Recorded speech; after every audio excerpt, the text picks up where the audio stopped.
नमस्कार नमस्कार नमस्कार। शुरू किया जाए।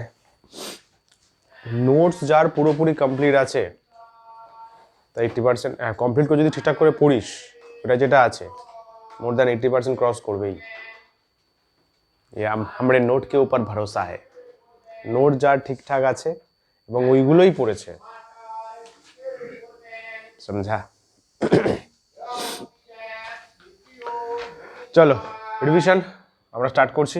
আমরা আজকে যেটা করব সেটা হচ্ছে কারেন্ট। পুরো কারেন্টটা জানবো, পুরো কারেন্টটা পড়বো, পুরো কারেন্ট ইলেকট্রিসিটি ইউনিট 2 যেটা। ঠিক আছে, চলো স্টার্ট করছি তাহলে। কত তারিখ? ফার্স্টে আমাদের জানতে হবে হচ্ছে কারেন্টের ফর্মুলা। কারেন্ট আই আমরা কি বলেছিলাম? I equals to Q by T অথবা I equals to D Q DT অথবা I equals to del Q del T. Del Q del T মানে হচ্ছে Q two minus Q one by T two minus T one. কারেন্টের এই তিনটে main formula হয়। এই আইটাকে বলা হয়, লিখে নে, এই আইটাকে বলা হয় ইনস্ট্যান্টেনিয়াস।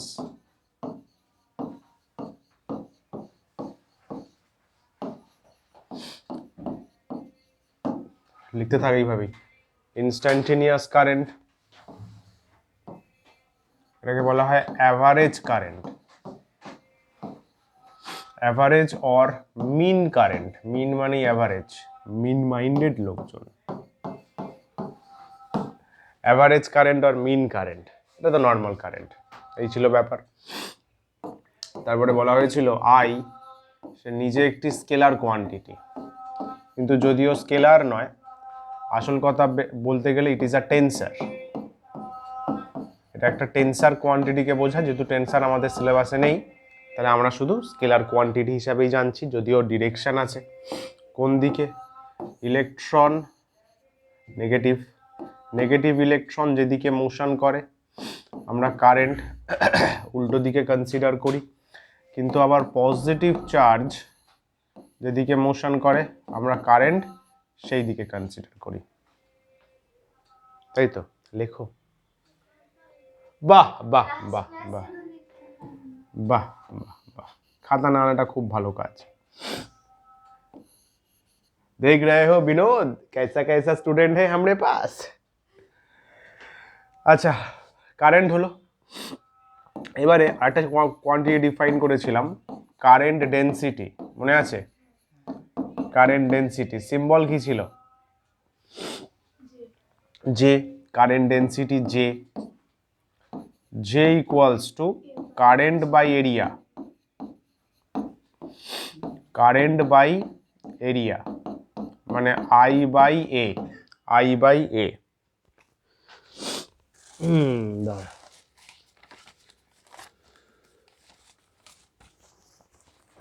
চুপচাপ বসে থাকবি, সেই তো পড়ার তো কিছু হবে না, এতেই লেগে যা পারবি। रुकिए आप लोग जरा सा।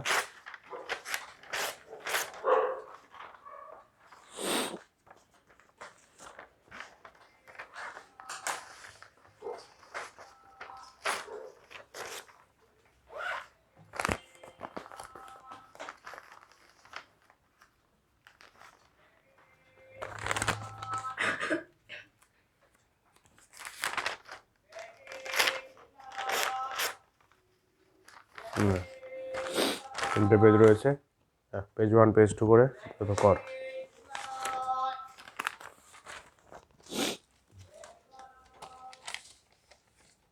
আর আছে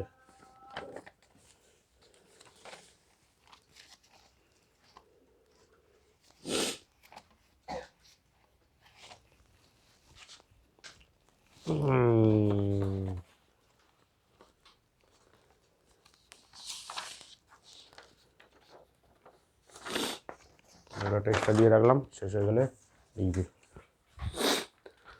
আচ্ছা চলো, current density I by A বলা হয়েছিল, তাই তো? তাহলে ইউনিট কি হবে? অ্যাম্পিয়ার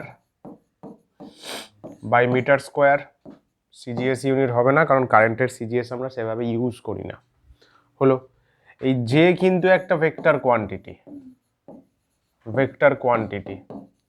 কোয়ান্টিটি, যে ডিরেকশন কোন দিকে হয়, দ্যাটস আ বিগ কোয়েশ্চেন। যে ডিরেকশন হয় টুয়ার্ডস ইলেকট্রিক ফিল্ড, এটা মাথায় রাখো, towards electric field. Electric field যেদিকে কাজ করে সেদিকেই কিন্তু কারেন্ট ডেন্সিটি ভেক্টরের ডিরেকশন ডিফাইন হয়। ঠিক আছে, ফটাফট লিখে নাও 1 মিনিটের মধ্যে। হ্যাঁ, এটা খাবি, হাত আবার ঠিক হয়ে যাবে। জমা হাতের একমাত্র ওষুধ। এখন 2-4 ঘা পড়লেই এখানকার পার্টিকেলগুলো মুভ করতে শুরু করবে, সেলসগুলো, আই মিন অ্যাটমসগুলো, কাইনেটিক এনার্জি, হাত আবার ঠিক হয়ে যাবে, গরম হয়ে যাবে না। চলো এগোই। আচ্ছা, কারেন্ট এইগুলো ছিল, কারেন্ট ডেন্সিটি। তারপরে পড়িয়েছিলাম ইলেকট্রন গ্যাস মডেল, তাই তো? ফার্স্ট লেগ 30 সেকেন্ডসের মধ্যে।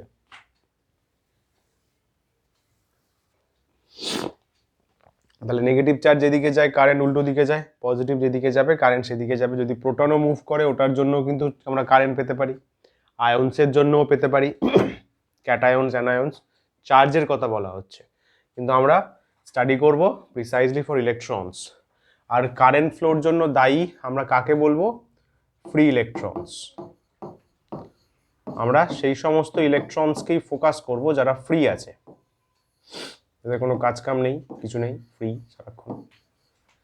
হলো, এগোই, চলো। আচ্ছা, এবার যেটা বলবো সেটা হচ্ছে ইলেকট্রন গ্যাস মডেল। পুরো বোঝানো হয়েছিল। ইলেকট্রনগুলো একটা কন্ডাক্টরের মধ্যে যে মুভ করে, এরকম ভাবে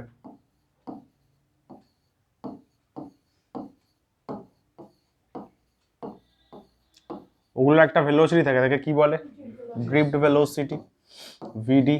কন্ডাক্টরকে সাপোজ কোনো একটা পোটেনশিয়াল ডিফারেন্সের সাথে কানেক্ট করেছি, এটা ভি, এটা পজিটিভ, এটা নেগেটিভ, তাহলে এদিক দিয়ে কারেন্ট, ওরা ইলেকট্রনগুলো ওদিকেই আছে, তাহলে আমাকে চেঞ্জ করতে হবে ডিরেকশনটা। ইলেকট্রনগুলো এদিকে, তাহলে না ঠিকই তো করছিলাম, কারেন্টগুলো না এদিকে হবে, ঠিক ঠিক ঠিক, এরকম ভাবে আছে। এটা ভি আছে, এটা প্লাস, এটা মাইনাস, তাহলে কারেন্ট এদিকে, মানে এদিকে একটা কারেন্ট ফ্লো আমি দেখতে পাবো কন্ডাক্টরের মধ্যে দিয়ে, তাই তো? আর একটা কথা বলা হয়েছিল, ব্যাটারি থেকে যত কারেন্ট বের করব ব্যাটারিতে কিন্তু তত কারেন্ট আমরা ফেরত পাঠাবো, দ্যাটস আ রুল। 2 অ্যাম্পিয়ার বের করলে 2 অ্যাম্পিয়ার ফেরত পাঠাতে হবে, যদি ফেরত না আসে তাহলে ভুল হচ্ছে।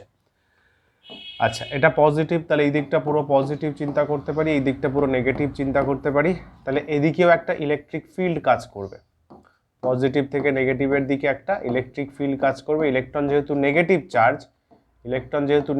চার্জ, তাহলে ওর ওপর ফোর্স কাজ করবে এই ডিরেকশনে, আমরা পড়েছিলাম F ইকুয়ালস টু কিউই। ওই জন্য ইলেকট্রনগুলো দিকে মুভ করবে, কারেন্টগুলো উল্টো দিকে মুভ করবে, তাই তো? আচ্ছা, এখান থেকে আমরা পেয়েছিলাম ড্রিফট ভেলোসিটির ফর্মুলা। ড্রিফট ভেলোসিটি ভিডি বলা হয় ইলেকট্রনের ভেলোসিটি ইন আ কন্ডাক্টর, তার ফর্মুলা বলো, মনে আছে? হ্যাঁ, ওটা তো একটা রয়েছে, এমনি নর্মাল ড্রিফট ভেলোসিটির নিজের formula in terms of electric field. হ্যাঁ, বাই এম।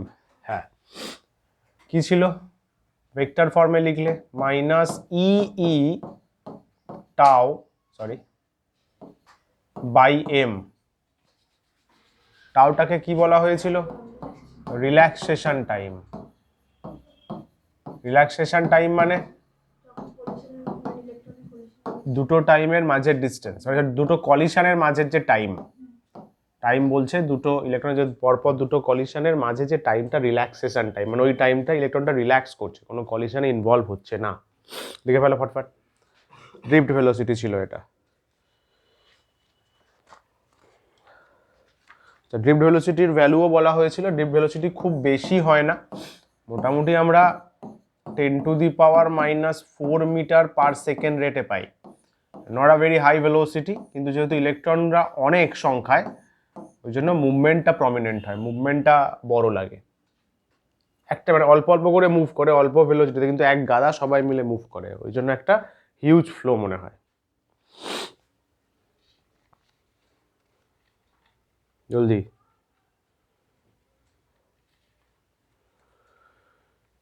আচ্ছা, তাহলে ড্রিফট ভেলোসিটি হলো। এখান থেকে আর কি রিলেশন বের করেছিলাম?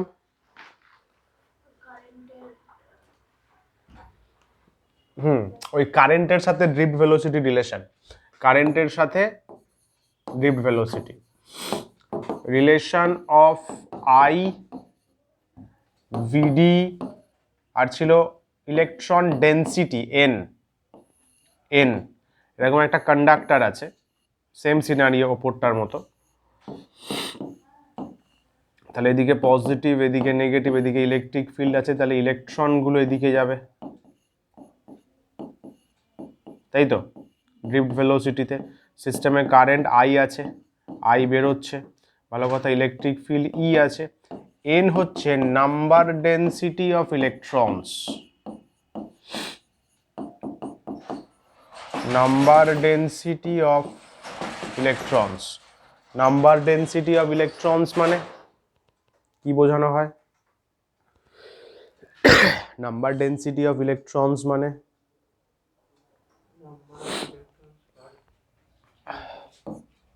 কি কৌশিক, কিচ্ছু রিভিশন করনি? এটা নাকি বোর্ড দেবে। Number of electrons. আচ্ছা, নেক্সট শনিবার বড় পরীক্ষা আছে না? ইসিএফ থেকে পুরো ইএমডব্লিউ পর্যন্ত মনে হয়, নাকি না? তার আগে আরেকটা বড় পরীক্ষা আছে।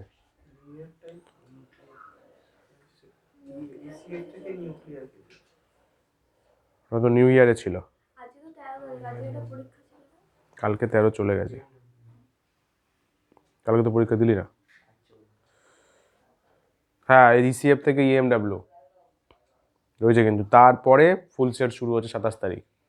ইসিএফ থেকে ইএমডব্লিউ পুরো আগেরটা, মানে লাইটের আগে পর্যন্ত। ইলেকট্রিক চার্জেস অ্যান্ড ফিল্ড থেকে ইলেকট্রোম্যাগনেটিক ওয়েভস, তারপর থেকে ফুল সিলেবাস শুরু হচ্ছে সেট 1 সেট 2 করে। আচ্ছা, এন হচ্ছে নাম্বার ডেন্সিটি অফ ইলেকট্রনস, মানে number of electrons per unit volume. Unit ভলিউমে কতগুলো ইলেকট্রন আছে তাকে বোঝাচ্ছে। এখান থেকে আমরা কি পেয়েছিলাম? সুন্দর রিলেশন আমরা ডিরাইভ করেছিলাম, মনে রাখতে বলেছিলাম। আই ইকুয়ালস টু নেভ বা ভিনা, নেভ বা ভিনা, এন এ ভিডিই, নেভ এন এ ভিই। এটা হচ্ছে কারেন্টের সাথে ড্রিফট ভেলোসিটি রিলেশন। এরিয়াটা হচ্ছে কন্ডাক্টরের ক্রস সেকশনাল এরিয়া। বলো বোঝা গেল কিনা? সুন্দর, ফট করে লিখে নাও, পেজ চেঞ্জ করবো।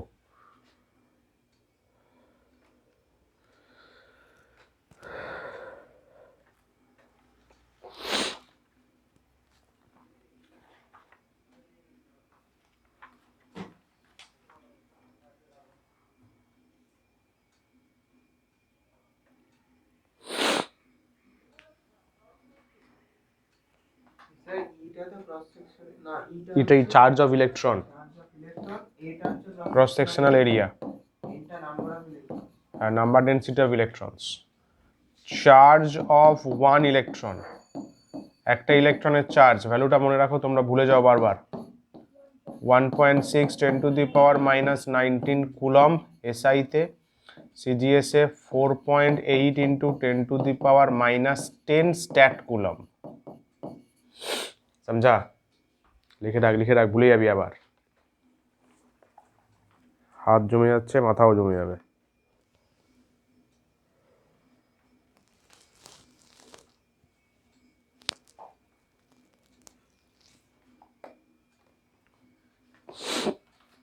হয়েছে? আচ্ছা, কারেন্ট ডেন্সিটির সাথে রিলেশন চাইতে পারে। কারেন্ট ডেন্সিটির সাথে, তো আয়ের সাথে রিলেশন হলো, তাহলে কারেন্ট ডেন্সিটি, এগুলাম তানিয়া, ফার্স্ট ডান, ফার্স্ট লিখতে হবে ভাই। রিলেশন অফ জে ভিডি আর N, current density, drift velocity, number density. যদি এদের মধ্যে রিলেশন আমাদের কাছে চাই, তাহলে কি বলবো? আমরা কি পেয়েছি? আমরা পেয়েছি J equals to I by A I একটু আগে কি পেলাম, এন এ ভিডিই বাই এ, তাই তো? তাহলে সেখান থেকে কারেন্ট ডেন্সিটি রিলেশন পাচ্ছি, এ কেটে যাচ্ছে এন ভিডিই। এটা কিন্তু শর্ট কোয়েশ্চেনে আসতে পারে, শর্ট কোয়েশ্চেনে আসতে পারে, এটা কিন্তু নোটসে নেই।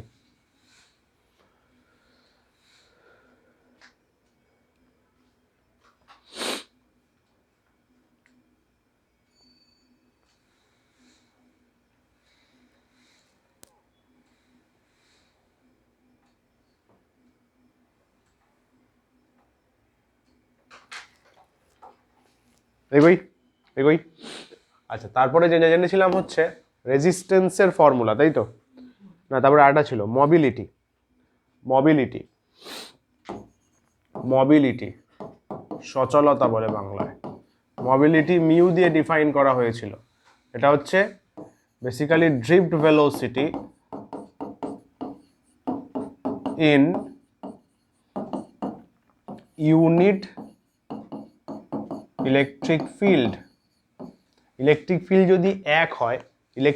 যদি এক হয়, তাহলে সেখানে ড্রিফট ভেলোসিটি। আচ্ছা, এর ভেক্টর ফর্মটা কিন্তু মাথায় রেখো। ভেক্টর ফর্ম যদি বসাও তাহলে কিন্তু এটা করতে হবে, কারণ ইলেকট্রনের চার্জ নেগেটিভ, তো ম্যাগনিটিউড নেওয়া হয়েছে।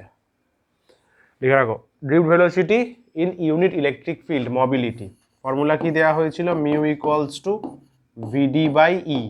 Mu equals to VD by E. Unit dimension কিন্তু নিজেরা পড়বে, ইউনিট আসতেই পারে, ইউনিট কিন্তু দিয়েই থাকে। চলো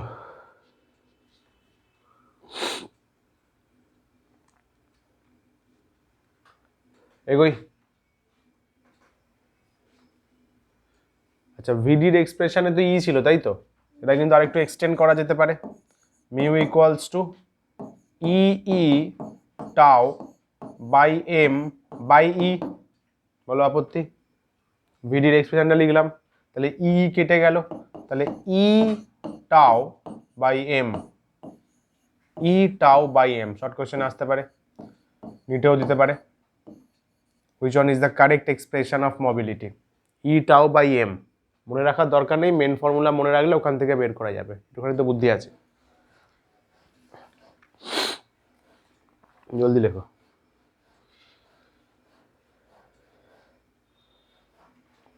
হয়েছে? ডান। আচ্ছা, তারপরে জেনেছিলাম রেজিস্ট্যান্স। রেজিস্ট্যান্স অনেক ছবি টবি দেখিয়েছিলাম। একটা কারেন্ট ফ্লো যখন করছে, সেখানে কন্ডাক্টর আটকে দিচ্ছে। কন্ডাক্টর কি করছে? রেজিস্ট্যান্স দিচ্ছে, মানে কি কারেন্ট ফ্লোটাকে আটকানোর চেষ্টা করছে, তাকে বলা হয়েছিল রেজিস্ট্যান্স। ভালো কথা। রেজিস্ট্যান্সের ফর্মুলা, আর এর main formula R equals to, কারণ মনে আছে এমএল দিয়েছিল, এন ছিল, ই ছিল, টাও ছিল। ml by N E square tau A, ml by N E square tau A. এটা কিন্তু নিজে একটা শর্ট কোয়েশ্চেনের জায়গা, যে কোনটা রেজিস্ট্যান্সের correct expression. ml by N E square tau এ। এমটা হচ্ছে অবশ্যই মাস অফ ইলেকট্রনস, ও ছাড়া তো কেউ নেই এখানে। এল হচ্ছে লেন্থ অফ কন্ডাক্টর, কন্ডাক্টরের লেন্থ, আর টাও তো relaxation time, A area, N number density, একই জিনিস বোঝাচ্ছে। রেজিস্ট্যান্সের formula M L by N E square tau A, M L by N E square tau A.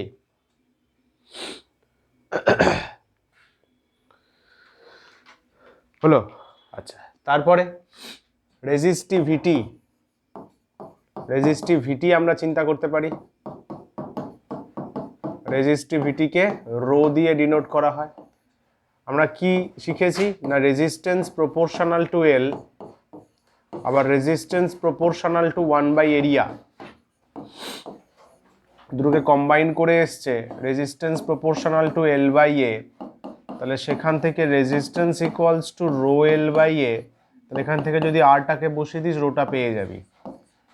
M L by N E square tau A equals to rho into L by A L L cancel, তাহলে রেজিস্টিভিটির একটা itself formula পাওয়া গেল।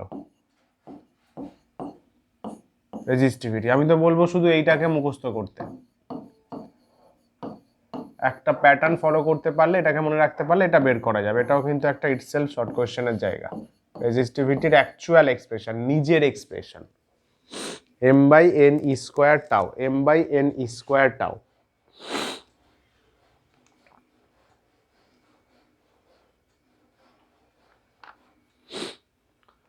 হলো।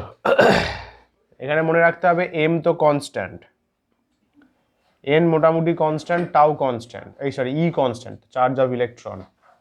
আচ্ছা না, nটা vary করতে পারে, nটা ভ্যারি করে, varies with respect to materials, কারণ এমন অনেক সাবস্টেন্স আছে যেখানে প্রচুর ফ্রি ইলেকট্রনস আছে, তাহলে তার n বেশি, কোথাও কম আছে তার n কম। আর টাউটা ডিপেন্ড করে টেম্পারেচার,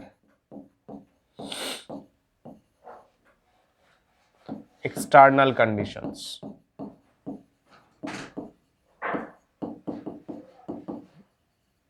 বাহ্যিক জিনিস টেম্পারেচার, বাইরের যে সমস্ত এক্সটার্নাল ফ্যাক্টরস আছে সেটা রিল্যাক্সেশন টাইমকে ম্যানিপুলেট করতে পারে, যেমন টাইম, সরি টেম্পারেচার। টেম্পারেচার পাল্টালে টাও চেঞ্জ হতে পারে, মেটেরিয়াল পাল্টালে ইটা চেঞ্জ হতে পারে। ওই জন্য ওহামস বলে দিয়েছিলেন ফিক্সড টেম্পারেচারে কাজ করতে, ফিক্সড টেম্পারেচার অ্যান্ড প্রেশার, যাতে রেজিস্টিভিটিটা চেঞ্জ না হয়। বুঝলে? জলদি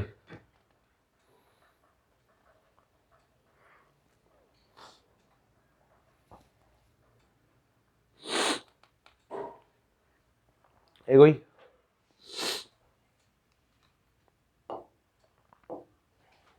ডান ডান ছেড়ে গেল, বেশ। তারপরে আসছে হচ্ছে যে একটা টাইপ অফ অঙ্ক দেয়, যে একটা এরকম কন্ডাক্টর আছে, লেন্থ এল, এরিয়া এ, একে আমি এক্সটেন্ড করলাম, মনে আছে, 10 এ বাড়ালাম, তাহলে এটা চেঞ্জড লেন্থ হয়ে গেল এল dash, changed area a dash. আচ্ছা এখানে কি মনে রাখতে হবে, এখানে হ্যাঁ রেজিস্ট্যান্স আর, এর রেজিস্ট্যান্স আর ড্যাশ, কিন্তু এর রেজিস্টিভিটিও রো, রো রিমেন্স কনস্ট্যান্ট। সামসগুলো করিয়েছিলাম ক্লাসে, একবার ফলো আপ করবে। Rho remains constant. Shortcut technique হচ্ছে বের করার R dash equals to N square into R, N মানে কত টাইমস বাড়ানো হয়েছে, কত টাইমস বাড়ানো হয়েছে।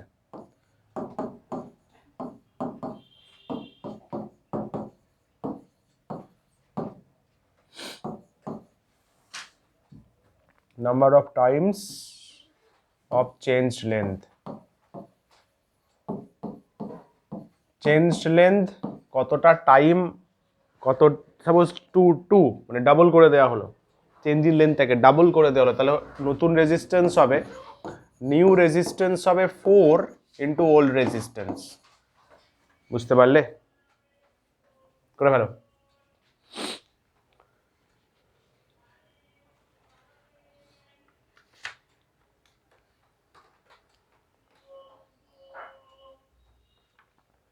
এগোই।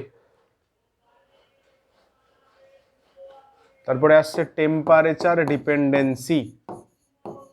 অনেকগুলো গ্রাফ শিখিয়েছিলাম কিন্তু এখানে, temperature dependency of resistance or resistivity, একইভাবে ডিপেন্ডেন্সি থাকে, মানে যে কোনো একটার পড়লে আর একটা পড়া হয়ে যায়।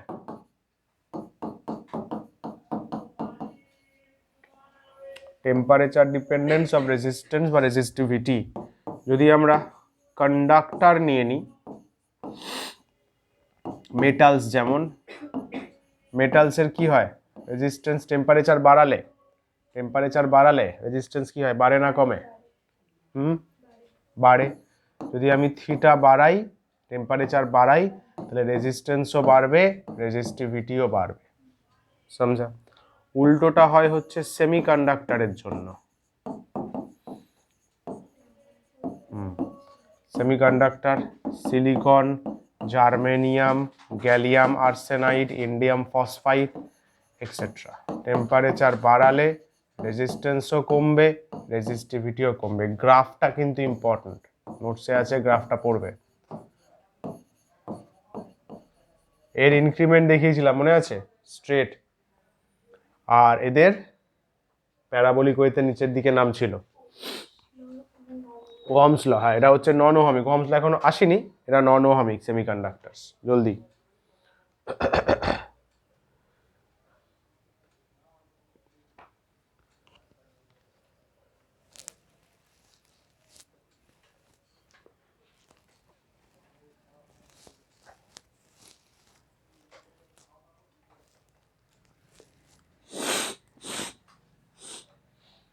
হয়েছে, এগোই। আরো অনেকে ছিল, ম্যাঙ্গানিন, কনস্ট্যান্টান, ওগুলো দেয়া ছিল। চলো এবার বলবো কালার কোড। কালার কোড বলে আমরা ওহমস ল পড়েছিলাম। কালার কোড চলো আবার মনে করিয়ে দিই। কালার কোড হয়েছে তো তোদের? ডান।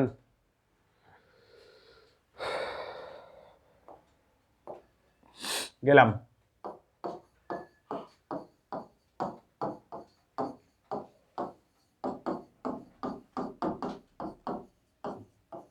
কালার কোড অফ রেজিস্ট্যান্স মনে রাখার টেকনিক বলেছিলাম। একটা রেজিস্ট্যান্সে নর্মালি 4টে স্ট্রাইপ থাকে, 1 2 3 4। লাস্টেরটা হচ্ছে টলারেন্সকে বোঝায়, টলারেন্সকে বোঝায়। প্রথমগুলো হচ্ছে কালারকে বোঝায়, রেড, গ্রিন, ব্লু এক্সেট্রা। তো এখানে বোঝার জন্য আমরা কি নিউমোনিক ইউজ করেছিলাম?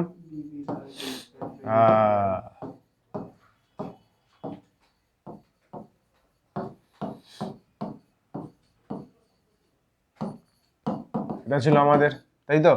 আচ্ছা, প্রথম বিটা কাকে বোঝাচ্ছে? ব্ল্যাক না, ব্ল্যাক। প্রথম বিটা বোঝাচ্ছে ব্ল্যাককে, প্রথম বিটা বোঝাচ্ছে ব্ল্যাককে, তাই তো? এটা বলেছিলাম মনে রাখতে, যে মাথার চুল, আমাদের শরীর মাথা দিয়ে শুরু, চুল দিয়ে শুরু, তাহলে চুল কি? ব্ল্যাক, তাহলে এটা ব্ল্যাক। তারপর brown, brown, red, orange, yellow, green, এখানে ব্লু, এটা গ্রিন, ভায়োলেট। তারপর না না, গোল্ড হচ্ছে টলারেন্সে। Grey, grey, grey, white. হ্যাঁ, 0 1 2 3 4 5 6 7 8 9, এই ছিল অর্ডার। কৌশিক ভুলে গেছো। টলারেন্সের জন্য 3জন ছিল, গোল্ড, সিলভার আর নো কালার।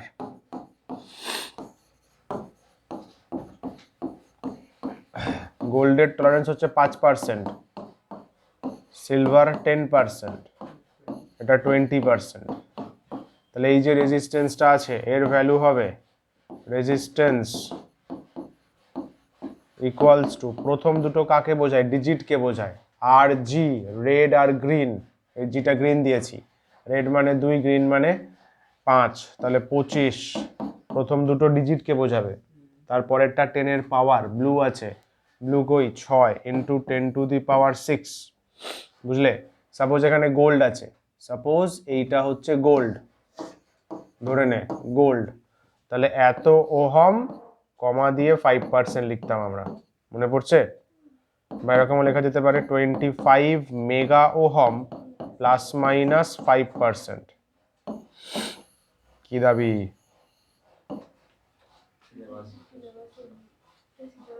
বাহ, খুব ভালো, জয়েন্টে আছে, নিটে আছে। তো এটা বাদ দিয়েছে বলে খুশি হচ্ছিস? বিশাল কিছু বাদ দিয়ে দিয়েছে পড়ছে, বিশাল মানে বিশাল।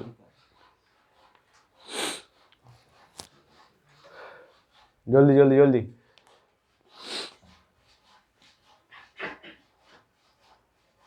সিবিএসইতেও নেই তো?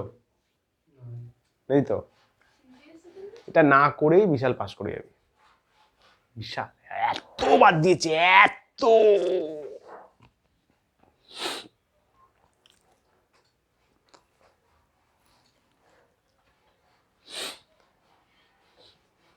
ওরা বেছে বেছে সহজ জিনিসগুলোই বাদ দিয়েছে।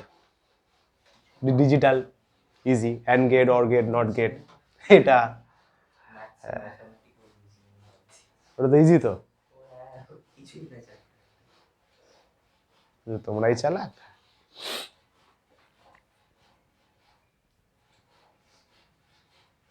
লোক তোদেরকে বলবে তোরা তো রিডিউস সিলেবাসে এক্সাম দিচ্ছিস, but you know what you are facing. ঠিক আছে চলো এগোই, এত টাইম দেওয়া যাবে না ভাই, রিভিশন এত টাইম দিলে হবে না, তাড়াতাড়ি 15 সেকেন্ড।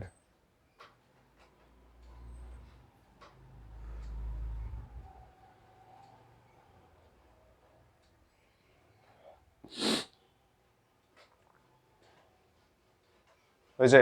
আরে পরপর নাম্বারিং।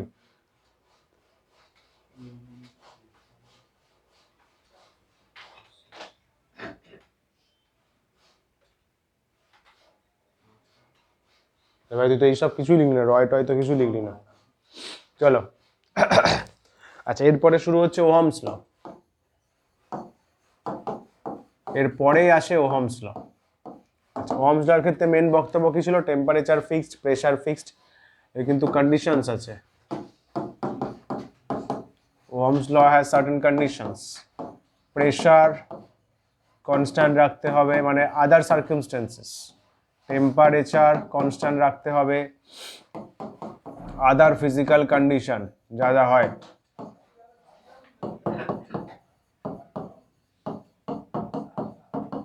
আদার ফিজিক্যাল কন্ডিশন এটাও আমাদের কনস্ট্যান্ট রাখতে হবে।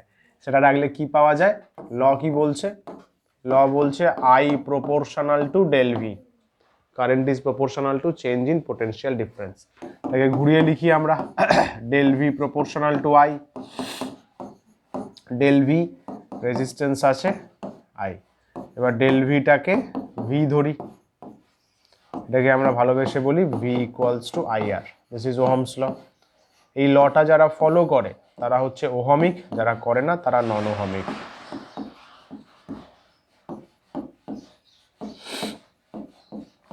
ফলোয়ার্স তারা ওহমিক, নন ফলোয়ার্স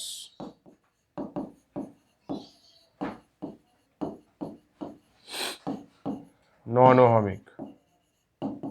তোদের যেমন, তুই আমাকে না ফলো করলে আমি তোকে ফলো করবো না ইনস্টাগ্রাম ফেসবুকে, ভাই একটা লাইক দিয়ে দিস।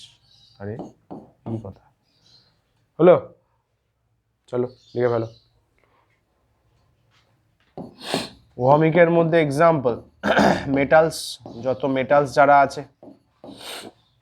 নন ওহমিক যেটা একটু আগে বলা হলো, সেমিকন্ডাক্টরস, ইনসুলেটার্স।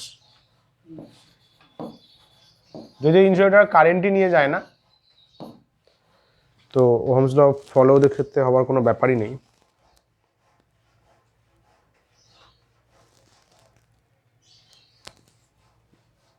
বাল্বের ফিলামেন্ট আরে সব নন ওহমিক, কিন্তু বাল্বের ফিলামেন্ট ওহমস ল ফলো করে না।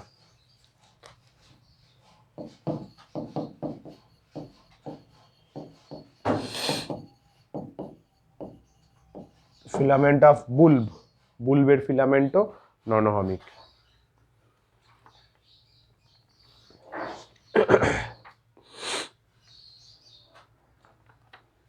এগোই, আরে কাকা জলদি। এটা হচ্ছে আমরা বলতে পারি scalar form of Ohm's law বলেছিলাম, তাই তো?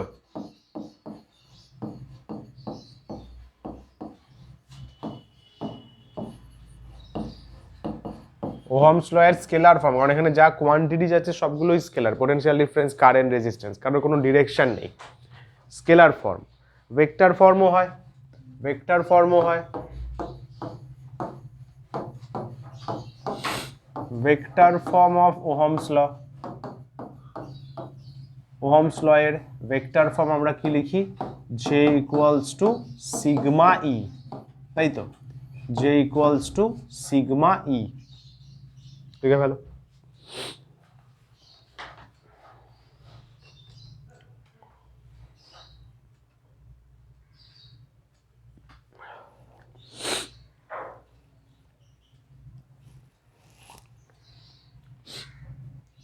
হয়েছে? সিগমাটা কি বোঝায়? কন্ডাক্টর পাশে কন্ডাক্টর, কন্ডাক্টিভিটি,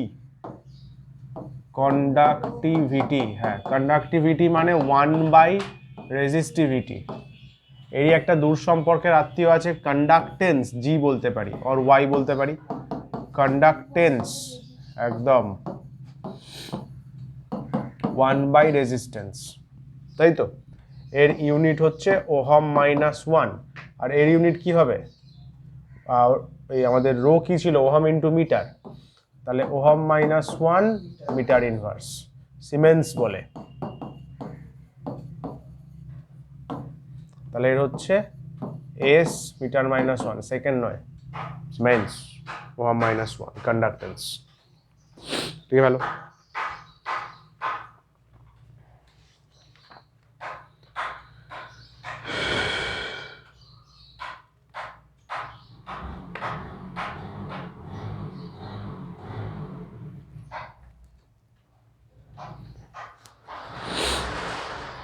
এগোই। আচ্ছা, এরপরে আসে কম্বিনেশন অফ রেজিস্ট্যান্সেস।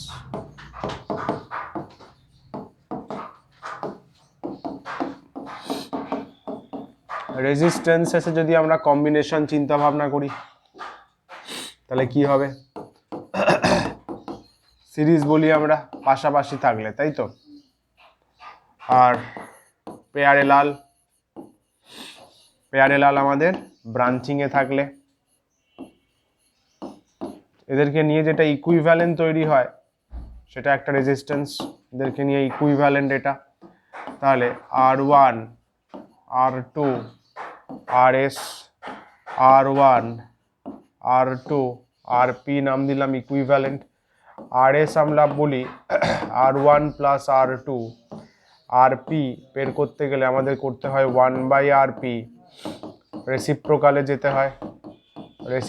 যেতে হয়, দুটো থাকলে শর্টকাট ইউজ করতে বলেছি গুণ করে যোগ R1 R2 by R1 plus R2, that's it. আচ্ছা, এদের কিন্তু প্রুফ দিতে পারে একটা বোর্ডসে, সেটা হচ্ছে RS greater than R1, RS greater than R2, ওভিয়াস দুটো যোগ করে ওটা তৈরি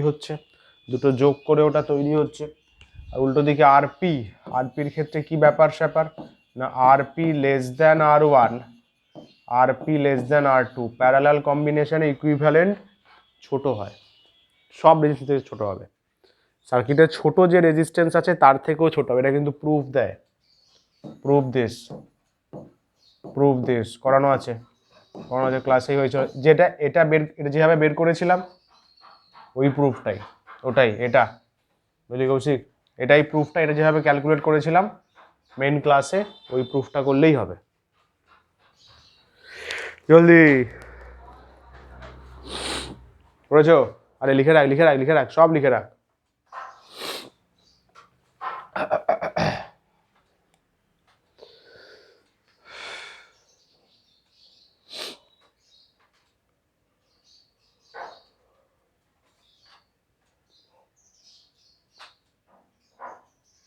রবি দে এখানে R1 R2,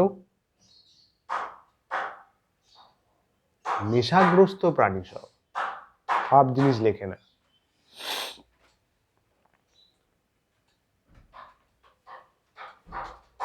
এই নেশা লিখেছিস ঠিকঠাক সব?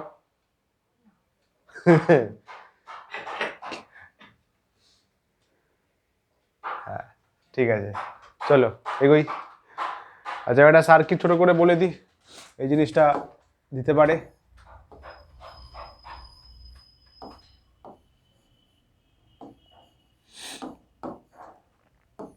একটা সিম্পল সার্কিট দিয়ে জাস্ট ব্যাপারটা বলছি। এখানে একটা ভি আছে, 200 ভোল্ট ইন্টারনাল রেজিস্ট্যান্স আছে, কারেন্ট আই যাচ্ছে, কারেন্ট আই ফেরত দিতে হবে।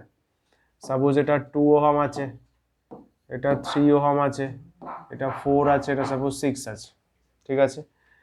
এখান দিয়ে আই কারেন্টই যাবে, এখান দিয়ে I1, এখান দিয়ে I2, তাই তো? গিয়ে আবার যোগ হয়ে এদিক থেকে ফেরত চলে আসবে, ঝামেলা কিছু নেই। ফার্স্টে হচ্ছে যে ইকুইভ্যালেন্ট রেজিস্ট্যান্সটা বের করতে হবে, পুরো সার্কিটের ইকুইভ্যালেন্ট রেজিস্ট্যান্স, আর ইকুইভ্যালেন্ট রেজিস্ট্যান্স, এটা তো পারা যাবে। এটা করার সময় অনেকে ভুলে যাচ্ছ, ইন্টারনালটাকে নিতে হবে।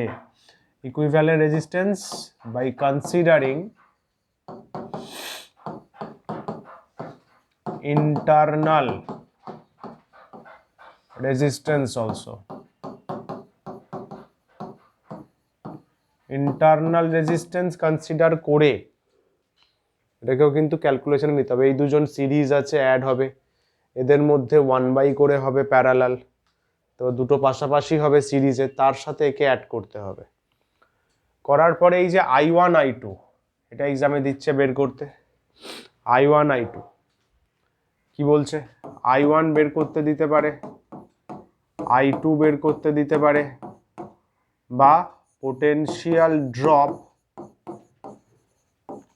অ্যাক্রস 4 ওহম মানে V4 চাইতে পারে। ওখানে পোটেনশিয়াল ড্রপ কত?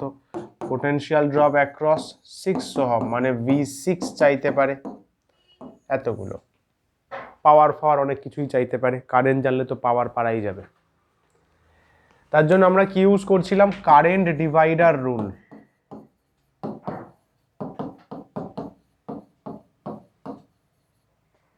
কারেন্ট ডিভাইডার রুল, সেটা কি বলেছিলাম?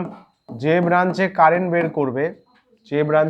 বের করবে নিজের বাড়িতে কিছু করতে গেলে পাশের বাড়িতে দেখতে হবে, তাই না? I1 এ কারেন্ট বের করতে গেলে অন্য ঘরের রেজিস্ট্যান্সকে দেখতে হবে। এটা R2, এটা R1। I1 বের করতে গেলে কারেন্ট, মেন কারেন্ট ইনটু অন্য ঘরের রেজিস্ট্যান্স বাই টোটাল রেজিস্ট্যান্স। মনে রেখো ফর্মুলাটা পাশের বাড়ির কাকিমাদের মতো।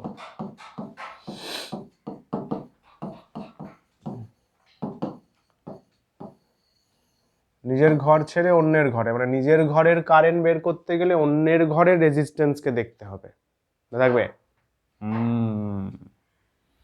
তাহলে I2 কি লিখবো? R1 by R1 plus R2। I2 বের করছি এই ব্রাঞ্চে, তাহলে অন্য ব্রাঞ্চের রেজিস্ট্যান্সকে দেখবো। তোমরা আবার এখানে কারেন্ট লিখে দাও, আরে কারেন্ট I, মেন কারেন্ট বসবে, রেজিস্ট্যান্সটা অন্য হবে। এটা কিন্তু শুধু দুটো রেজিস্ট্যান্সের জন্যই ভ্যালিড, তাতেও কাজ হয়ে যাবে। কারেন্ট ডিভাইডার রুল, এই নিয়মটা দুটো রেজিস্ট্যান্সের জন্য আমরা এখানে অ্যাপ্লাই করছি। করে ফেলো জলদি। এটা কিন্তু প্রুফ দেখিয়েছিলাম, মনে আছে কিভাবে আসে? প্রুফও কিন্তু চাইতে পারে, নোটসে আছে, পিডিএফেও আছে।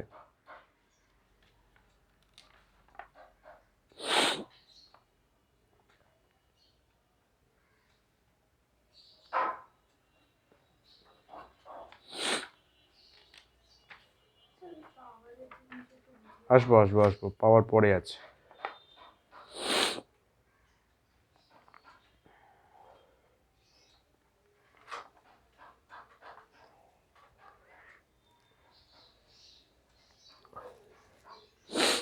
হয়েছে।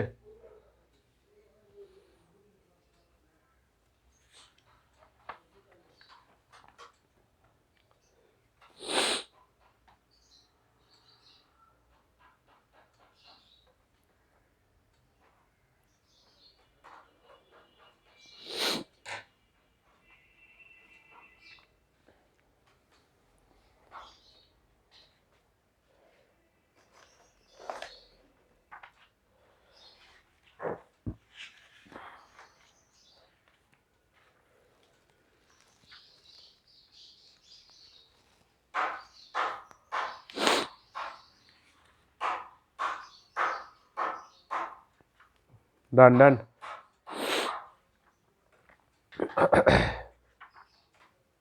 আচ্ছা, নেক্সট আমরা সিমেট্রি বলছিলাম। সিমেট্রিটা হালকা করে একটু মনে করিয়ে দিই। সিমেট্রির মধ্যে ফার্স্টে হয়েছিল mirror or perpendicular Axis symmetry, তাই তো? এরকম একটা সার্কিট ছিল,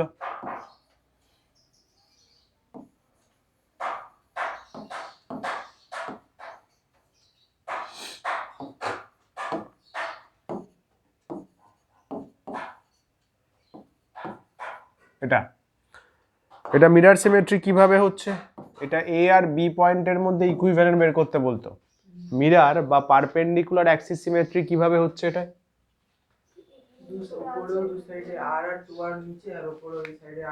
মিরার হয়ে যাচ্ছে, আর টু আর কখনো মিরার হয় না, যখন আমরা এইভাবে বন্ধ করছি। হ্যাঁ, তাই এইভাবে করতে হবে। তাহলে এ বি যেটা দেওয়া আছে তার পারপেন্ডিকুলারলি চিন্তা করতে হবে। এ বি যেটা দেওয়া আছে তার পারপেন্ডিকুলার, ওই জন্য তো বলছে পারপেন্ডিকুলার অ্যাক্সিস। তাহলে এ বির পারপেন্ডিকুলারে দেখো মিরার হয়ে যাচ্ছে, তখন কি করতে হয়, এইটাকে বাদ দিয়ে দিতে হয় মাঝে, যেটা অ্যাক্সিসে পড়ছে ওটা বাদ হয়ে যাবে, ওটা বাদ হয়ে গেলে যাবে না, না না না, এক্স্যাক্টলি তাই, ওটা দিয়ে কোনো কারেন্ট পাস করবে না। তাহলে এ বি রইল আর আর টু আর টু আর, এবার আশা করি পারা যাবে, সিম্পল আছে, উপরে দুটো সিরিজ, তারপরে প্যারালাল, মিটে গেল।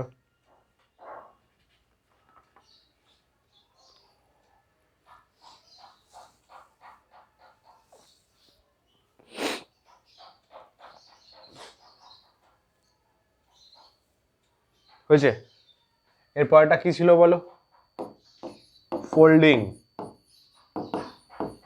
folding or parallel axis symmetry, folding or parallel axis symmetry, এটা আমাদের কি শেখাতো, folding বা parallel axis symmetry।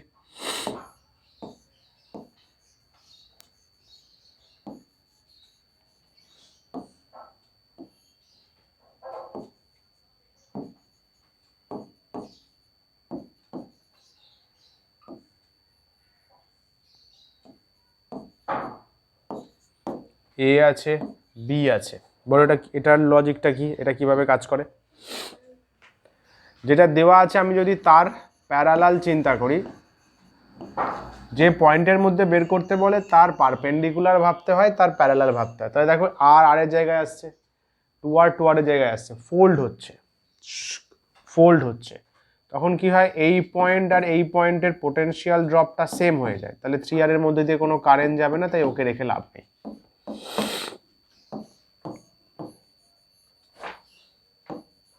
Same scenario এখানে দাঁড়িয়ে গেল, তাহলে এখানে ওপরে আর টু আর, নিচেও আর টু আর, আগেরটায় কিন্তু ডিফারেন্স ছিল, ওপরে নিচেও তাই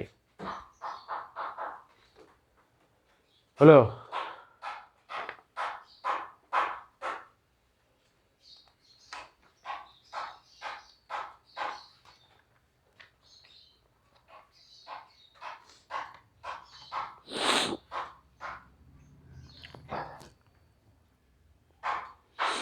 এগোই, ডান। আচ্ছা, এরপরে কি ছিল, এরপরে ছিল ইএমএফ অ্যান্ড ইন্টারনাল রেজিস্ট্যান্স।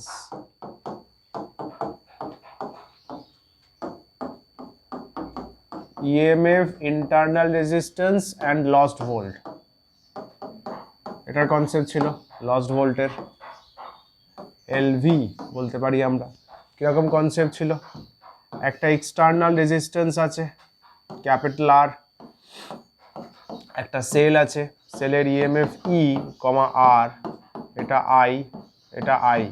আমরা ইএমএফ কখন মেজার করি একটা ব্যাটারির, ইএমএফ আমরা ই কখন মেজার করি, মনে করে দেখো, potential difference in open circuit, মনে পড়ছে কৌশিক, যদি কোনো কানেকশন না থাকে, যখন সার্কিটে কারেন্ট জিরো, তখন যেটা আমরা মেজার করি সেটা হচ্ছে ইএমএফ। এবং এটা বলেছিলাম, সেল যারা ম্যানুফ্যাকচারার তারা সেলের গায়ে কোনটা লিখে দেয়, ইএমএফটা লিখে দেয়, সার্কিটে কানেক্ট করলে কিন্তু ইএমএফ আমরা পাই না। এক্স্যাক্টলি, ইন্টারনাল রেজিস্ট্যান্সটা কিছুটা ভোল্টেজ খেয়ে নেয়। তাহলে সেখান থেকে আমরা জেনেছিলাম লস্ট ভোল্ট, লস্ট ভোল্ট মানে voltage drop across internal resistance, internal resistance যে ভোল্টেজ ড্রপটা করে রেজিস্ট্যান্স, আমরা তো সেটা ফেরত পেতে পারি না, ওই জন্য নাম দিয়েছি লস্ট ভোল্ট। লস্ট ভোল্ট তার এক্সপ্রেশন হচ্ছে I into small r, lost volt I into small r, আরও জেনেছিলাম, সেটাই হচ্ছে ই মাইনাস ভি। ভিটা কি? ভিটা হচ্ছে এর রেসপেক্টে রেজিস্ট্যান্স, সরি বা পোটেনশিয়াল ড্রপ, বুঝলি?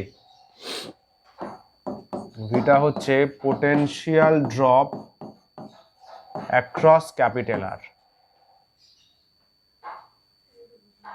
ধুর মগা, এটা 12 ভোল্ট, এ পেলো 10 ভোল্ট, 2 ভোল্ট কোথায় গেল? ওটাই তো লস ভোল্ট। ইএমএফ 10 আছে, ইএমএফ বেশি হয়, ইএমএফ বেশি হয়। আর এটা, আর এই ভোল্টেজটাকে কি ভোল্টেজ বলে? ভিটাকে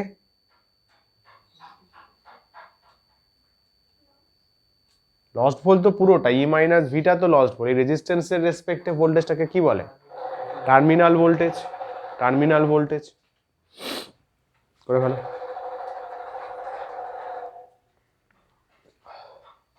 তার মানে lost volt equals to EMF minus terminal voltage.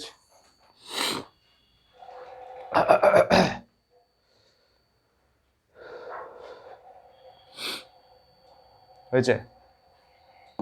এইভাবে মনে রাখতে পারো, terminal voltage equals to EMF minus lost volt, তাই তো? এক্সটার্নাল রেজিস্ট্যান্স কত পাবে সেটা ইএমএফ মাইনাস হয়ে আসবে। তাহলে এখান থেকে তো বুঝতে পারছি terminal is less than EMF. Normally কি হয়? টার্মিনাল ছোট হয়।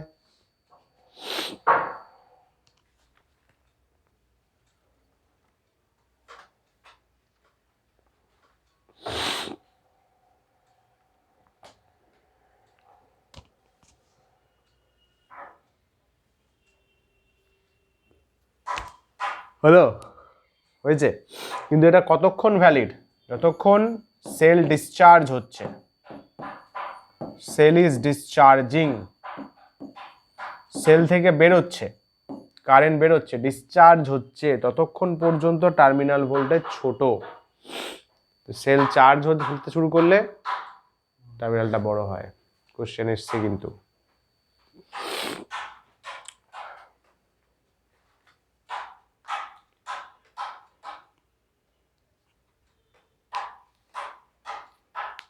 বুঝলে? কোনটা? স্মলার, হ্যাঁ, স্মলার ইন্টারনাল রেজিস্ট্যান্স।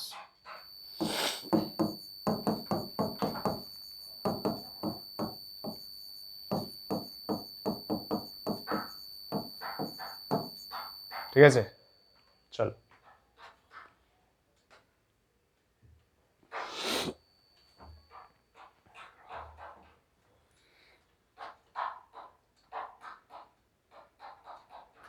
টার্মিনাল বলে যে 4টে সিনারিও করেছিলাম, মনে আছে? Cell charge, cell discharge, cell open circuit, cell close circuit. তো এটা হচ্ছে ডিসচার্জ, সেল ইজ চার্জিং।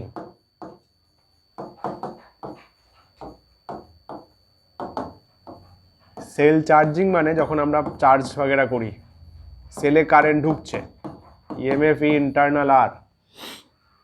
এখানে আমরা কি পেয়েছিলাম? এখানে পেয়েছিলাম এটা যেমন আছে না, terminal voltage equals to EMF minus LV.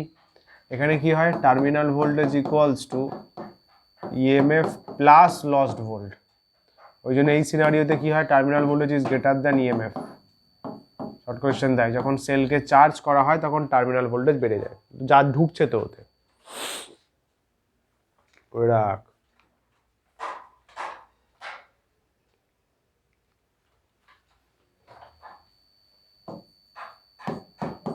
Lost volt মানে I into small R. V equals to E plus IR.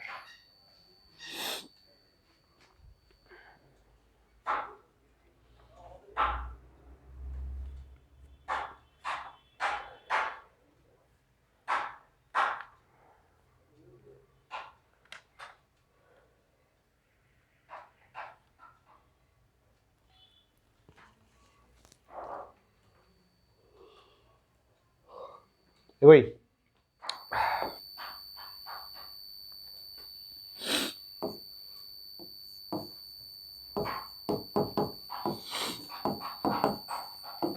Combination of cells, সেলের কম্বিনেশন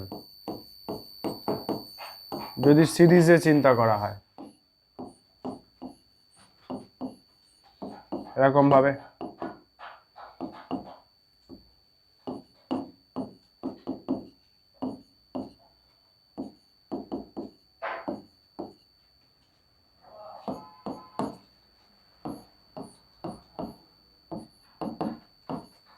এটা ইকুইভ্যালেন্ট সিরিজে কি হয়, পাতি যোগ হয়ে যায়।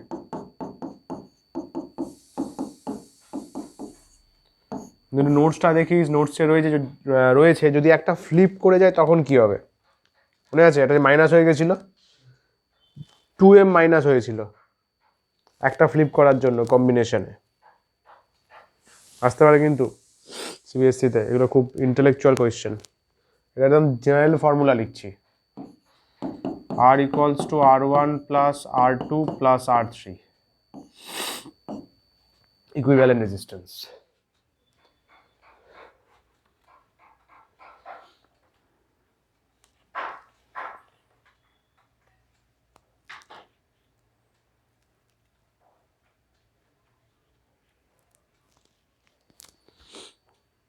হয়েছে?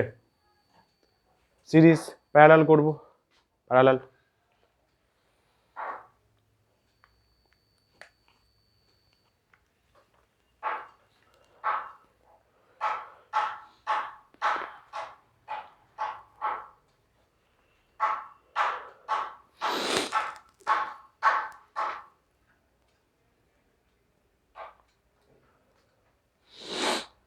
এগোই,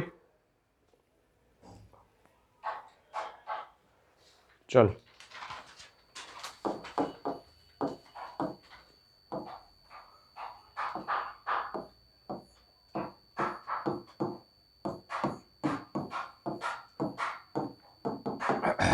E1 R1 E2 R2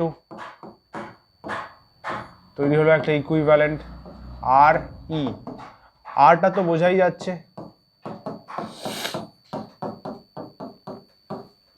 1/R2 ফরম্যাটে যাবে, ইকুইভ্যালেন্ট রেজিস্ট্যান্স যে ফরম্যাটে যায়, ঠিক আছে? আচ্ছা, ই ইকুইভ্যালেন্টটা পাওয়া দরকার, কিন্তু একটাও জিনিস ঠিকঠাক করে লেখা নেই, প্যারালাল কম্বিনেশনে এটাও লেখা নেই, শুধু সেলটা উল্টালে কি হবে সেটা লেখা আছে, বাট তার আগে মেন জিনিসটা লেখা নেই। যদি সব নর্মাল দুটো একই দিকে থাকে, খুব বাজেভাবে নোট বানিয়েছো। ই বাই আর এরকম ব্যাপারটা, E1/R1 E2/R2 এইভাবে মনে রাখতে পারো। এটা কিন্তু শুধু প্যারালালের জন্য।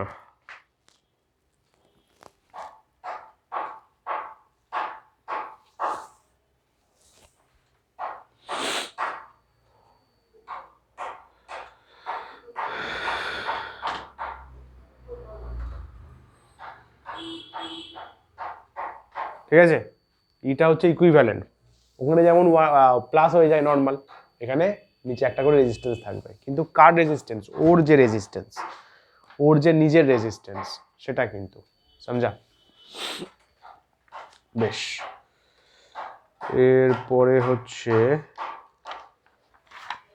এরপরে সেই মিক্সড চাউমিন ছিল আমাদের, মিক্সড কম্বিনেশন, বড় জিনিস যেটা ছিল।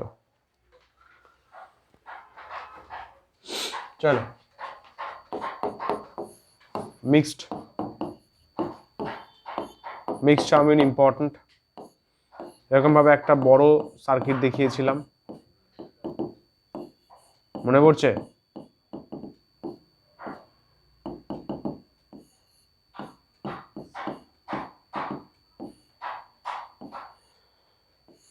বাইরে একটা external resistance capital R, like this. আচ্ছা, ই কমা আর সব সেম অ্যামাউন্টেই নিয়েছিলাম, কন্ট্রাডিকশন হাঁটাতে। এদিক থেকে নেট কারেন্ট আই বেরোবে, কারেন্ট আবার এখানে এসে ঢুকে ইন্ডিভিজুয়াল ডিভাইড হয়ে যাবে। এটাও করিসনি।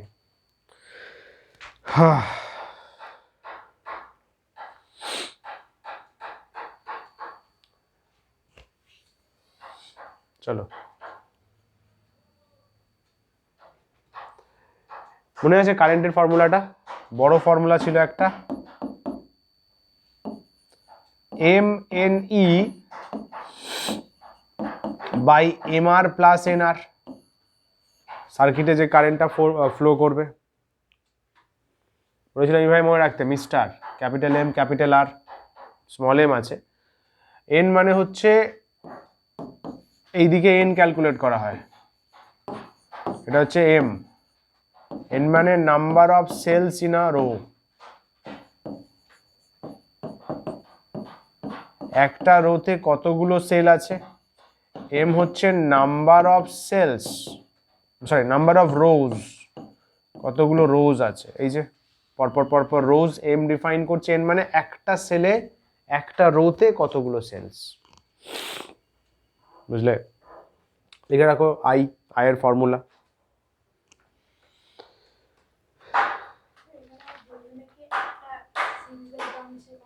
হ্যাঁ, কোনটা?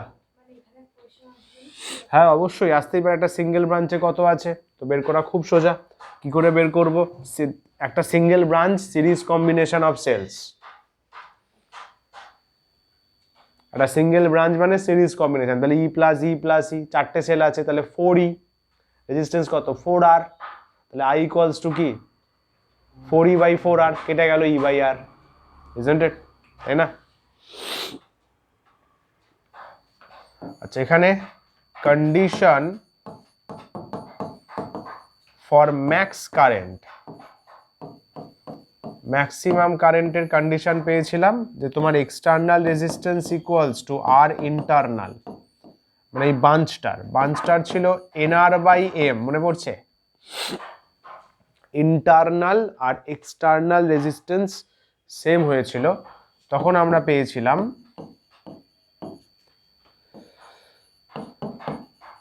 Maximum power and maximum current পেয়েছি আমরা, কুরেন্ট I ম্যাক্স আর P ম্যাক্স, পাওয়ারের ম্যাক্সিমাম, পাওয়ারের কারেন্টের ম্যাক্সিমাম কখন? যখন ইন্টারনাল এক্সটার্নাল রেজিস্ট্যান্স সেম।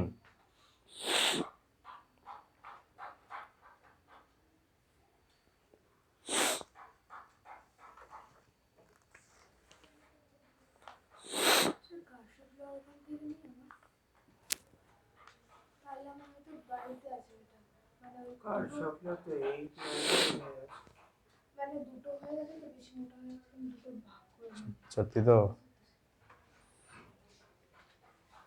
কিন্তু তুমি আমাকে এই জিনিসটা খুব হতাশ করলে, আমার নোটস তোমার তৈরি নয়।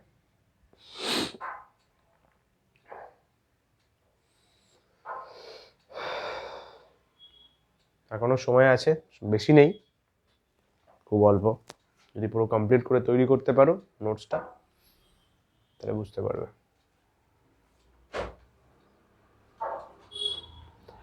আচ্ছা, I ম্যাক্স এর এক্সপ্রেশন এখান থেকেই পেতে পারো। I ম্যাক্স কারেন্ট কত হবে? I ম্যাক্স বসিয়ে দাও, MNE by M into R কত বলছে?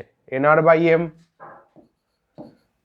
বাই M প্লাস NR আছে, MM কাটছে, তাহলে MNE বাই 2NR, তাহলে ME বাই 2R, কি কৌশিক? NN কেটে গেল, এখান থেকে P ম্যাক্স বের করতে পারবে আবার, পাওয়ারের ম্যাক্সিমাম, পাওয়ারের formula I square R, I max square into বাইরের রেজিস্ট্যান্সটা বসাতে হবে, ওতে আমরা ম্যাক্সিমাম পাওয়ার ক্যালকুলেট করবো। I ম্যাক্সটা ওটা বসিয়ে দিলেই হয়ে যাবে, লিখে রাখো।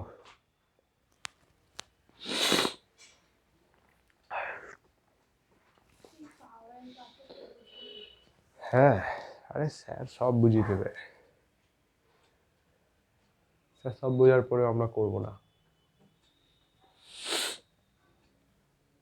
মোয়ে মোয়ে মোয়ে মোয়ে, আরে হয়েছে, তো কি পেজ লাগবে আরো? উল্টা দেখি পেজটা, লেখা আছে না কোয়েশ্চেন। বোধহয় সারা 11-12 জুড়ে এত লিখিস নি আমার কাছে, আজকে যা লিখছিস দেখ এখানে করে নে।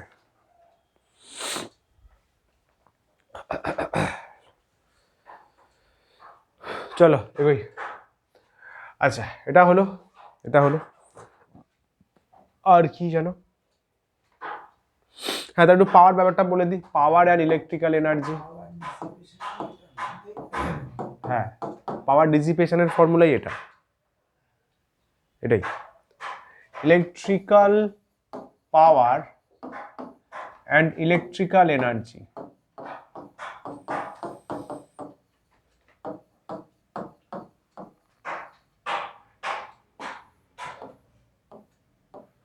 এটা সম্পর্কে দু চার কলি গান শুনিয়ে দিই। পাওয়ার অনেকগুলো ফর্মুলা ছিল, ফার্স্টে হচ্ছে ভোডাফোন ইন্টু আইডিয়া, ভিআই, তারপরে সেটা চেঞ্জ হলো, ইন দ্য সেন্স ভ্যালু বসালাম Ohm's law, I square R, তারপরে আসলো ভি স্কোয়ার বাই আর, পাওয়ারের এক্সপ্রেশন। এনার্জি, কতটা এনার্জি কনজিউম হচ্ছে, ই কিছুই না, পাওয়ার ইন্টু টাইম, তাহলে ভিআইটি, আই স্কোয়ার আর টি,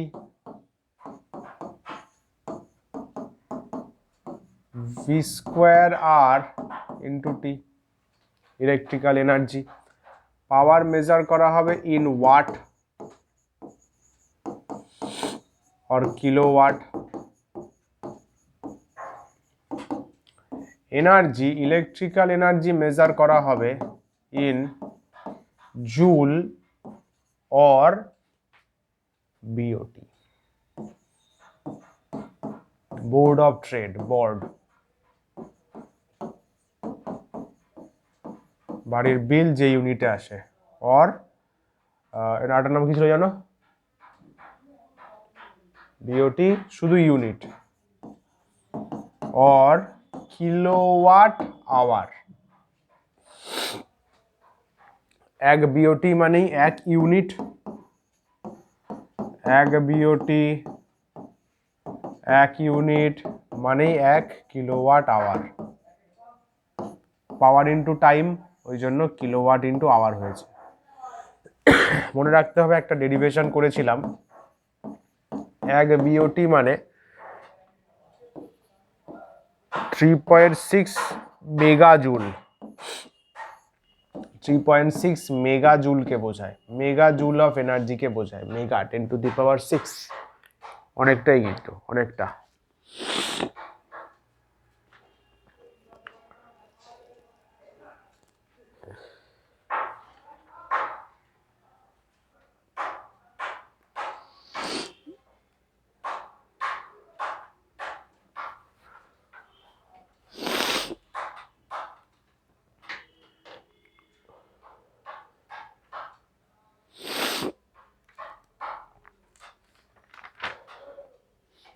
বাহ, এই বুদ্ধিটা ভালো করেছো, ফিজিক্স ইউজ করেছো।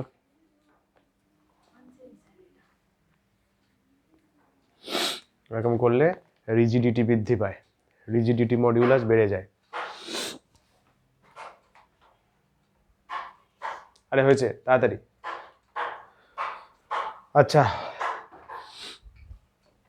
চলো, এখান থেকে আছে Joule's law, Joule's law of electricity. Joule's law of electricity কি ছিল লটা, মনে আছে?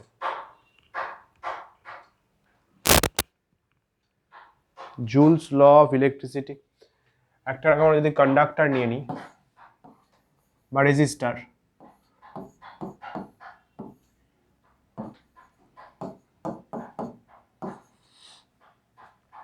এর থেকে কতটা মানে হিট ডিসিপেট করবে, হিট হিট হিট এনার্জি,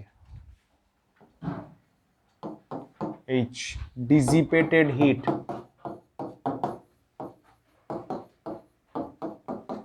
তার ফর্মুলা উনি বের করেছিলেন তিনটে ল দিয়ে, H proportional to I square, current বাড়ালে ডিসিপেটেড হিট বাড়বে বাট স্কোয়ার রেটে, রেজিস্ট্যান্স বাড়ালে বাড়বে, টাইম বাড়ালে বাড়বে। তাহলে সেখান থেকে আমাদের হাতে আসতো আই স্কোয়ার আর টি, একটা একটা কনস্ট্যান্ট আনা হতো 1/J² RT, এটা হচ্ছে জুলস ল। যেটাকে কি বলা হতো, এটা ক্লাস 11-এ থার্মোডাইনামিক্সে ছিল, মেকানিক্যাল ইকুইভ্যালেন্ট অফ হিট বা জুলস কনস্ট্যান্ট। কি রে, তাই তো? গুড। এসআইতে যদি আমি এসআইতে করি, এসআইতে জে এর ভ্যালু কত ছিল? এসআইতে জে এর ভ্যালু ছিল 1, কোনো ইউনিট নেই, হ্যাঁ ইউনিটলেস। তাহলে তখন হিটের ফর্মুলা দাঁড়াতো শুধুমাত্র I²RT। চমৎকার ব্যাপার। কিন্তু আমি যদি সিজিএসে যাওয়ার চেষ্টা করি, সিজিএসে জে এর ভ্যালু হচ্ছে 4.2 × 10⁷ আর্গ পার ক্যালোরি, তখন এইচ হবে 1/4.2 × 10⁷ I²RT, তার মানে 0.24, 1/4.2 করলে 0.24 হয়, ইন্টু 10⁻⁻7 I²RT। চমৎকার ব্যাপার, বোঝা গেল? আরে লিখছো তাড়াতাড়ি। এটা এসআইতে। যদি আদার প্রসেসে যাই, আদার প্রসেস, আদার মানে এসআইসিজিএস নয়, আদার প্রসেসে যে এর ভ্যালু আসে 4.2 জুল পার ক্যালোরি। আদার প্রসেসকে অনেকে এমকেএস প্রসেস বলে জানে, এমকেএস। তাহলে 4.2 যদি করি তাহলে H = 1/4.2 I²RT। ছোটবেলায় বইতে এটাই লেখা ছিল 0.24 I²RT, জুলস ল। এটা কিন্তু আদার প্রসেসে, শুধুমাত্র এসআইতে হলে শুধু I²RT। তাই তো হওয়ার কথা, কারণ এনার্জি তো তাই বেরিয়েছে।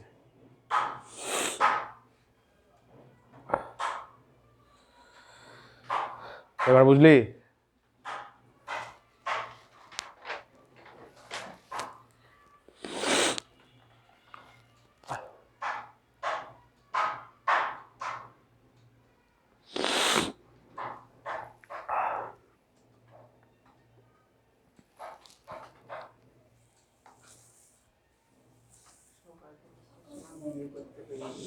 হ্যাঁ, তোমরা বকো না, যখন তোমরাও করবে এরকমই করবে। ঢং।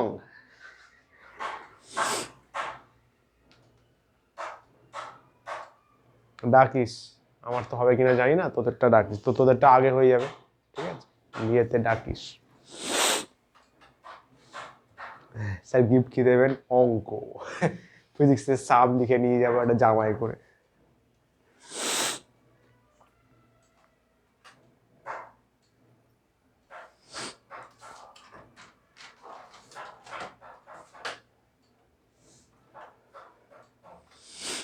এগোই, জলদি জলদি।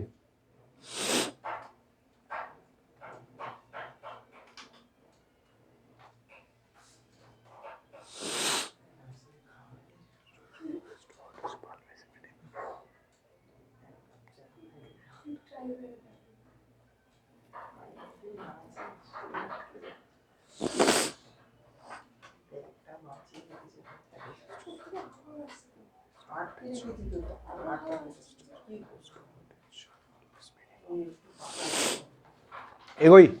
আচ্ছা, একটা জিনিস বলি, এটা ক্লাস নোটসে ছিল না, কম্বিনেশন অফ পাওয়ার।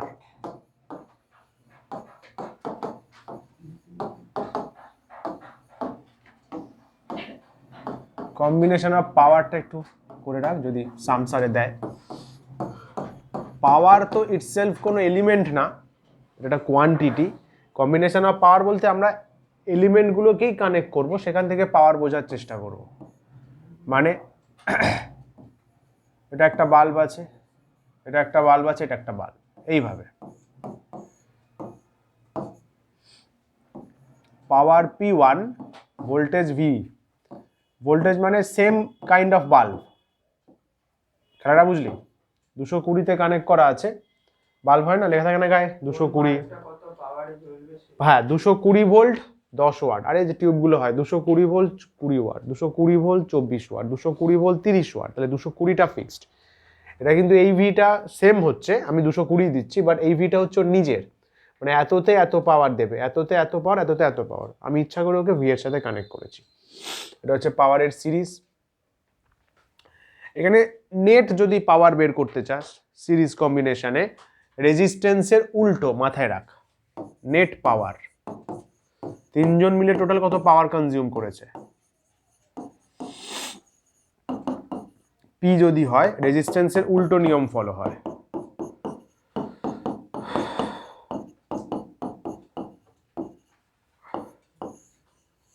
বোঝা গেল? এটা রেজিস্ট্যান্সের উল্টো, তিনটে appliances with different power parallelly connect করেছি।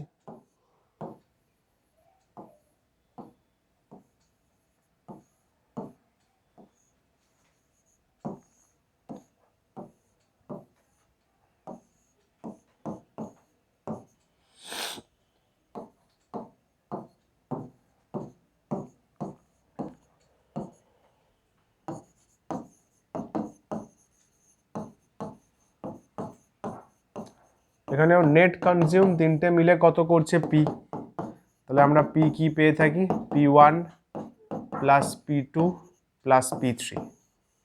এটা মাথায় রাখো, লিখে রাখো, কাজের জিনিস। লিখে রাখ, পরে ভাববি।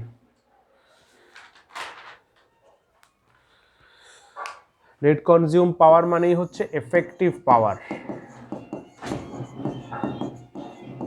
or equivalent power।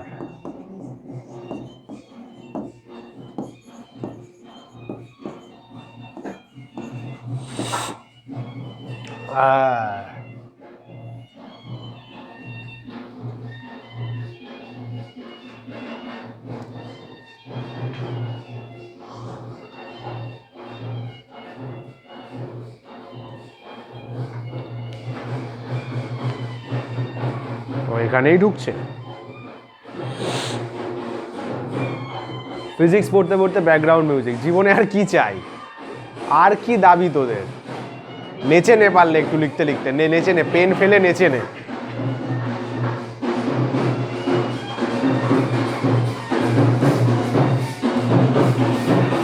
ও ভাই লেখো, ওরা দেখছে বাইরে। বাহ বাহ বাহ, সুন্দর। তোরা লিখবি, আমি দেখতেই পারি, আমি দেখতেই পারি। টিচারের সব সুবিধা আছে, আমরা যখন স্টুডেন্ট ছিলাম আমরাও দেখতে পারতাম না। আচ্ছা একটা জিনিস দেখ, এই ছাড় চলো। কি এখনো লিখিস নি?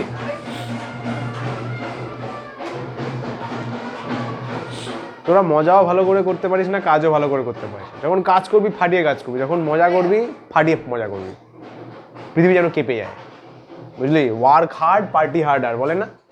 হ্যাঁ, এই নিয়মটা মাথায় রাখিস। হয়েছে? আচ্ছা চলো, বানি। এটা হচ্ছে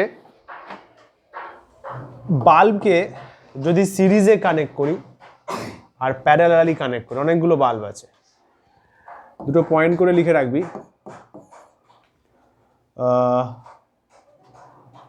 লো রেজিস্ট্যান্স বাল্ব দ্বারা, low power bulb, lowest wattage maximum brightness, in series connection. দারুণ জিনিস এটা, মাথা ঘুরিয়ে দেবে। Series connection, low wattage bulb যদি কানেক্ট করিস, ম্যাক্সিমাম ব্রাইটনেস। হ্যাঁ, সিরিজে কম ওয়াটের বাল্ব বেশি জোরে জ্বলবে, প্যারালালে বেশি ওয়াটের বাল্ব বেশি জোরে জ্বলবে।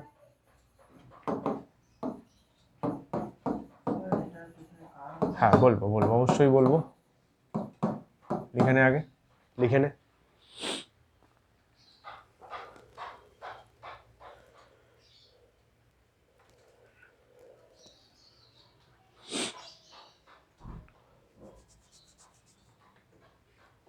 হ্যাঁ দেখ, সিরিজে যে বাল্বের ওয়াটেজ কম সে বেশি ব্রাইটনেস হয়ে জ্বলে, যে বাল্বের ওয়াটেজ কম। আর প্যারালালে কি বলছে, যার ওয়াটেজ বেশি তার ব্রাইটনেস বেশি। খেলাটা বোঝার চেষ্টা কর।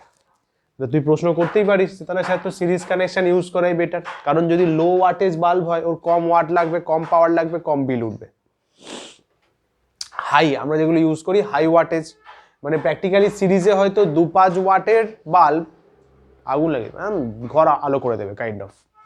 এখানে হাই ওয়াটেজ হাই ব্রাইটনেস দেবে, কিন্তু তার সত্ত্বেও কি আমরা সিরিজ প্রেফার করি ঘরে? আমাদের হাউস হোল্ডে কি ইউজ করি? প্যারালাল।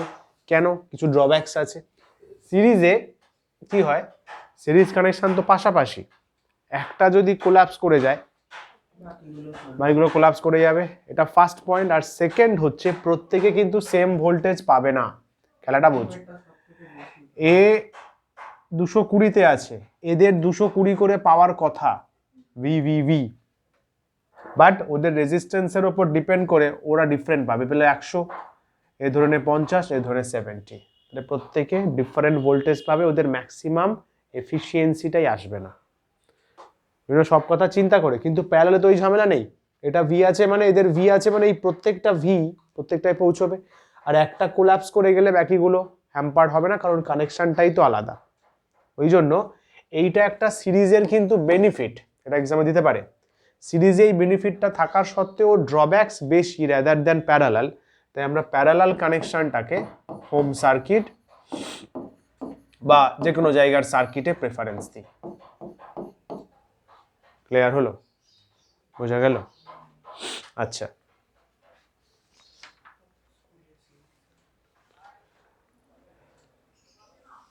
এরপরে কি ছিল? কারশফ না?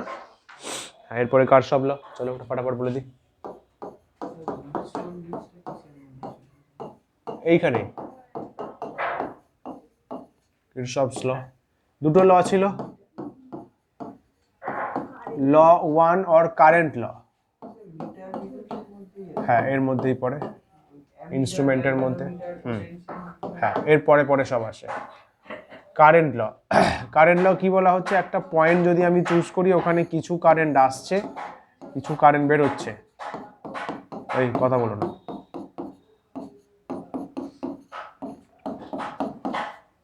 I5, তাহলে কোন কারেন্টগুলো আসছে?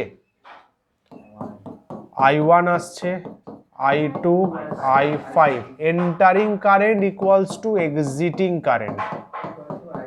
এন্টারিং কারেন্ট যে কারেন্টগুলো আসছে ইকুয়ালস টু যে কারেন্টগুলো এক্সিট করছে। তার মানে বলা হয়েছিল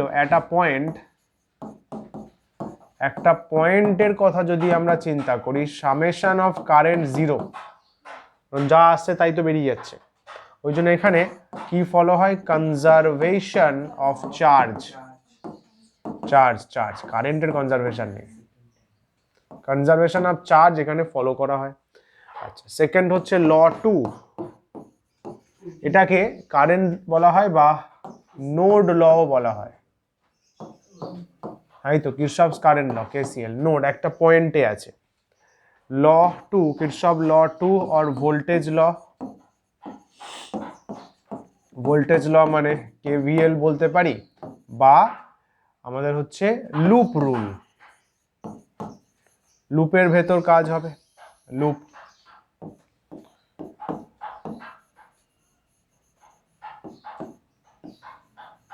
এরকম ভাবে E1, E2, R1, R2, R3 একটা ডিরেকশন নিয়ে নিতে হয় কারশফের কথা অনুযায়ী। এর ভেতরে সামেশন অফ পোটেনশিয়াল ডিফারেন্স 0 পাবো। সবগুলো নেট পোটেনশিয়াল আমরা একসঙ্গে করলে 0 পাই। এখানে কি হোল্ড হয়? এখানে হোল্ড হয় conservation of energy. Kirchhoff voltage law energy conservation follow করে। না, জাংশনটা উপরটা, জাংশন মানে পয়েন্ট, লুপ এটা বুঝতে পারলো? তাড়াতাড়ি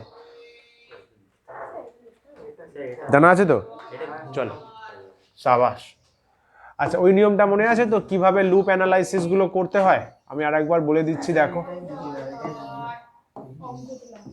প্রচুর লাগবে, একটা না অঙ্ক তো আসবেই, জয়েন্টেও আসবে, নিটেও আসবে, বোর্ডেও আসবেই। তো দেখি এটা বাদ দিয়ে দিয়েছে।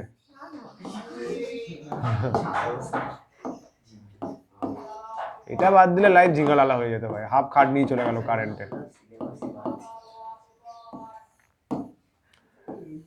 শোন শোন, ফার্স্টে কি বলা হয়েছিল, ক্লকওয়াইজ বা অ্যান্টি ক্লকওয়াইজ একটা ডিরেকশন নেওয়া হবে, তাই তো? নিজের ইচ্ছা মতো নিতে পারি, কোনো ব্যাপার না। আচ্ছা, এবার কারেন্টগুলো দেখে নি কে কোন দিকে যাচ্ছে। এদিক দিয়ে একটা কারেন্ট বেরোবে নাকি, I1 গেল। আচ্ছা, এবার তুই কারেন্ট নিজের মতো নিতে পারিস, বা এটা দিয়েও ভাবতে পারিস এদিক থেকে I1 গেল, এর থেকে I2 নিলি, এর থেকে কুচভি করলি। আমি অত ঝামেলায় যাচ্ছি না ভাই। I1 আমি ধরছি এখানে এখানে ডিভাইড হয়ে যাবে, সব কিছু তোর ওপর, বুঝলি?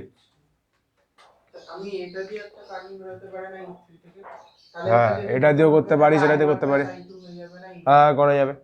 আরো ইজি হচ্ছে একটা থেকেই নিয়ে নেওয়া, একটা থেকে গেল, এদিকে একটা, এদিকে একটা, দেখ I2 এদিক দিয়ে আসবে, তো এদিক থেকে আবার I2 আসবে, এদিক থেকে আবার I3 আসবে। একদম সহজ প্রসেস বলছে, I3 I2 আসলো, মিক্সড আপ হয়ে আবার I1 হয়ে, এর থেকে I1 বের করেছিলাম, I1 কিন্তু ফেরত দিয়ে দিলাম। আমার মনে হয় এটা বেশি, এর থেকে বের করবি, ওর থেকে বের করবি, কোশ্চেনে দিয়ে দিলে that's a different thing, but নাহলে একটা থেকে বের করেও হবে। লুপ 1, লুপ 2, তাহলে ফার্স্টে হচ্ছে KVL at loop 1। Loop 1 A KVL rules কি বলা হয়েছিল ফার্স্টে, ফটাফট মনে করো। রেজিস্ট্যান্সের রেসপেক্টে মাইনাস হবে, আমি যেদিকে যাচ্ছি কারেন্ট যদি সেদিকে যায়, মনে আছে তো? আমি যেদিকে যাচ্ছি কারেন্ট সেদিকে গেলে রেজিস্ট্যান্সের রেসপেক্টে পটেনশিয়াল ড্রপ হবে মাইনাস, হলো? আর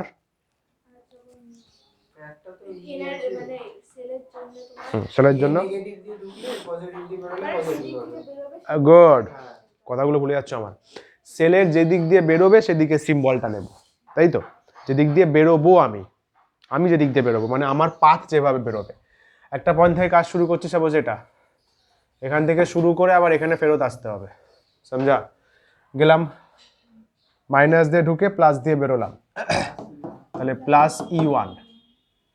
আমি যেদিকে যাচ্ছি দেখো রেজিস্ট্যান্সের মধ্যে কারেন্ট সেদিকে আছে, আমি যেদিকে যাচ্ছি রেজিস্ট্যান্সে কারেন্ট সেদিকে, তাহলে মাইনাস I1 R1 আছে দেখ। আবার নামলাম, মাইনাস দিয়ে ঢুকে প্লাস দিয়ে বেরোলাম, প্লাস E2, আর কিছু নেই, 0। রে, তাই তো কারশফ বললেন summation of voltage equal to 0, তাই তো আসছে।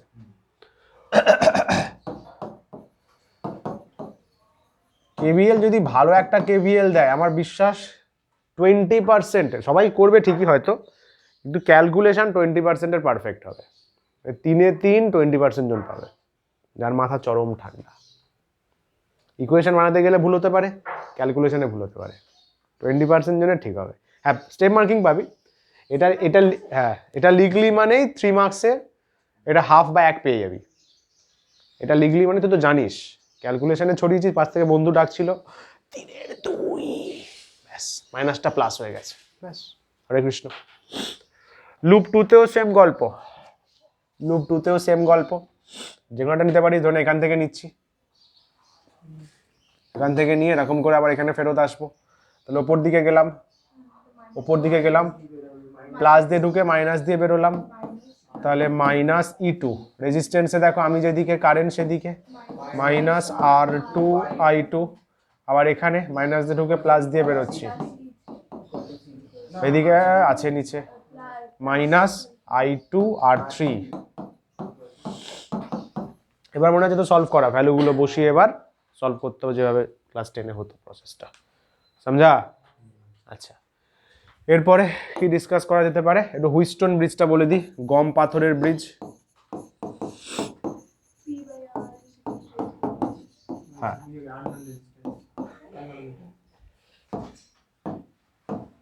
চারটে পয়েন্টে 4টে রেজিস্ট্যান্স কানেক্ট করা। এখানেও কিন্তু একটা প্যাটার্ন বলে দিয়েছিলাম মনে রাখার, গুড, এরকম আছে।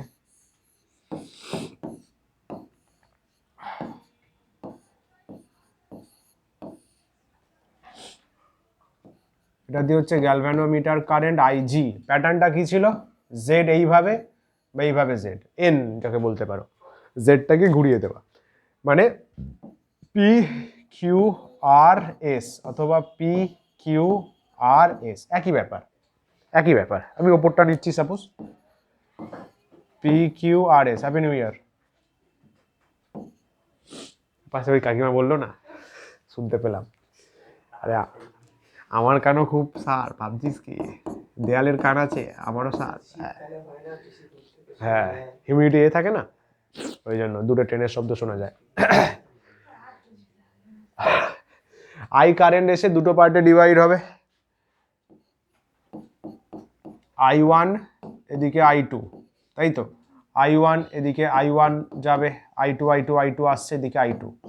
আচ্ছা, কি হলো ব্যাপারটা, আমি তো এখানে ডিভাইড করলাম না, মানে আমরা ভাবছি I1 এসে IG এতে ডিভাইড হওয়ার কথা, কিন্তু এই ব্রাঞ্চে কারেন্টই ঢোকে না, নাল কন্ডিশন। হ্যাঁ, আচ্ছা এক্সামে কিন্তু দেয় নাল কন্ডিশন কি, হুইস্টন ব্রিজের নাল কন্ডিশন কি? নাল কন্ডিশন মানে হচ্ছে প্রথম কথা, গ্যালভ্যানোমিটারের মধ্যে দিয়ে কারেন্ট জিরো, সব পয়েন্টগুলো লিখবে। আর হচ্ছে নো ডিফ্লেকশন অফ গ্যালভ্যানোমিটার। গ্যালভ্যানোমিটার কিন্তু কোনো ডিফ্লেকশন শো করবে না, তাই তো? আরেকটা পয়েন্ট লিখতে পারো, খুব সুন্দর হয় ইমপ্রেস করার জন্য। দেখ, এই পয়েন্টটাকে নাম দিয়ে দে এক্স, এই পয়েন্টটাকে নাম দিয়ে দে ওয়াই, Vx Vy, এই দুটো পয়েন্টের পোটেনশিয়াল সেম, যার জন্য কারেন্ট যাচ্ছে না, এইভাবেও ভাবতে পারি। তখন কি হয়, দেন হুইস্টন কি দেখেছিলেন, উনি দেখেছিলেন P/Q equals to R/S রুলটা follow হয়। বাকি তিনটে রেজিস্ট্যান্স জানতে হবে, জানতে পারলে আমি আননোনটা পেয়ে যাব। এসটা হচ্ছে আননোন রেজিস্ট্যান্স।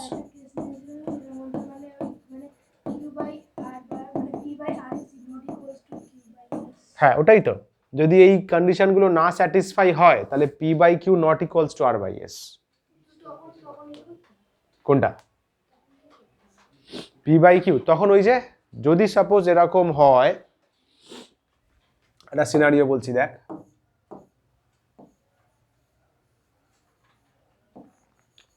ইকুইভ্যালেন্ট রেজিস্ট্যান্স বের করার সময়, তাই তো? ধরে এরকম আছে, এটা ভালো করে দেখ একটু, জয়েন্টেও আসতে পারে, নিটেও আসতে পারে। এটা পি ছিল তো, এটা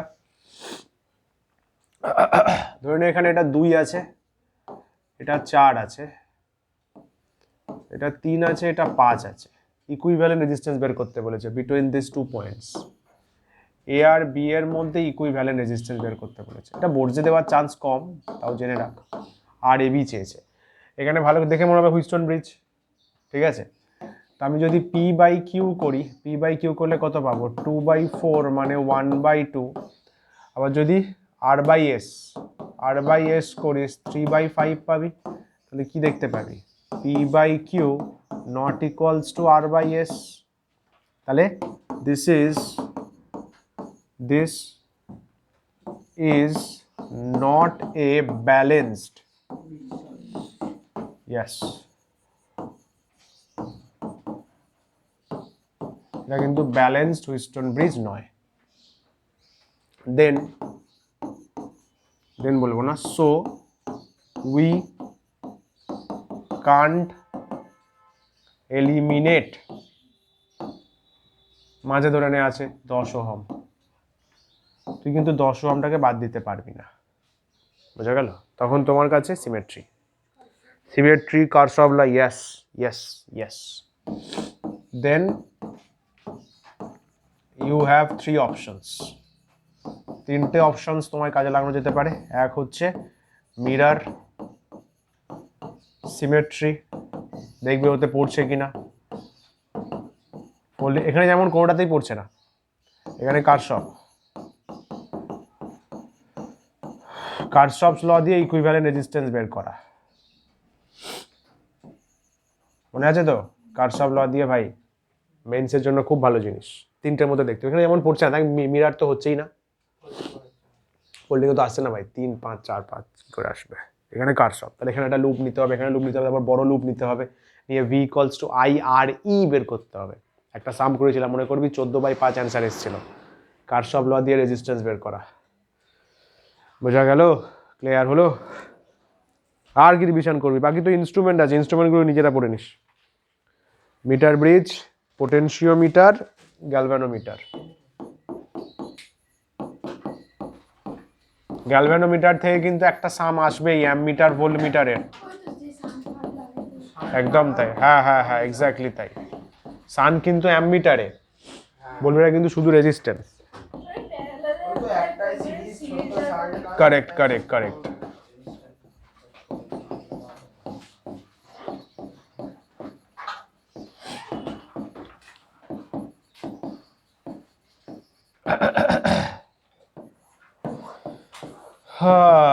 হে প্রভু, এদেরকে উদ্ধার করো হে প্রেমানন্দী। যাই হোক, চলো তাহলে নেক্সট দিন, নেক্সট স্যাটারডে তাহলে এক্সাম হচ্ছে পুরো ইএমডাব্লিউ পর্যন্ত, ঠিক আছে। আর তাহলে সানডে আমরা ম্যাগনেটিজম, ম্যাগনেটিজম আছে, ঠিক আছে। নমস্কার, tata, bye bye, take care, bye bye, tata, bye bye, tata.